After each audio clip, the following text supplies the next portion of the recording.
this week. Will it be full steam ahead to improve passenger rail services? MEPs also continue the crackdown on tax avoidance and look to take Europe's security and defence to infinity and beyond. Welcome to the agenda. Public transport delays can be rather taxing. Is there some irony perhaps in the fact that a deal to open up railway networks across Europe is not quite on track? A more competitive rail network is a great idea in theory, but putting into practice is another issue. Basics such as rail infrastructure have long been considered a natural national monopoly.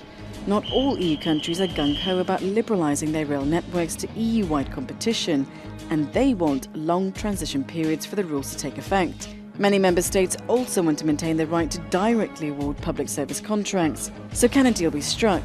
A final trialogue between the Parliament, member states and the Commission takes place on Tuesday.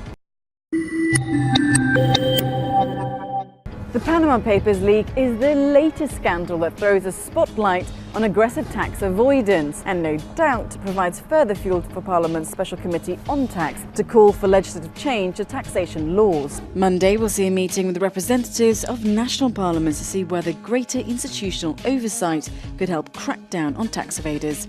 The recently unveiled anti-tax avoidance package will also be on the agenda for discussion.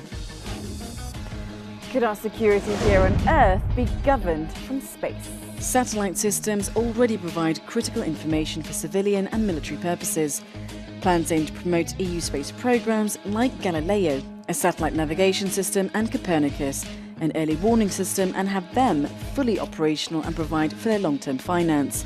The Foreign Affairs Committee votes on their initiative on Tuesday morning. And now for some news in brief. Parliament's new car emission inquiry committee set up in the wake of the VW emission scandal will hold their first hearing late on Tuesday evening.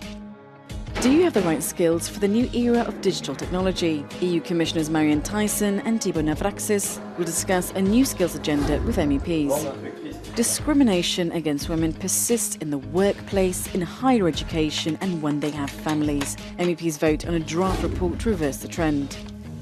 A new 4-year deal with the Islamic Republic of Mauritania to allow EU vessels to continue to fish in their waters is in the pipeline. Parliament's Fisheries Committee votes on the proposal on Tuesday. And also look out for the president of Eurojust, who will be at the Parliament next week. And finally, the One World Human Rights Film Festival kicks off in Brussels on Tuesday. Selected films can be watched right here at the Parliament or at various spots across the city. Workshops will also be held with previous Sakharov Prize laureates. See the website for further details. And that's all we have this agenda. Take care and enjoy the week.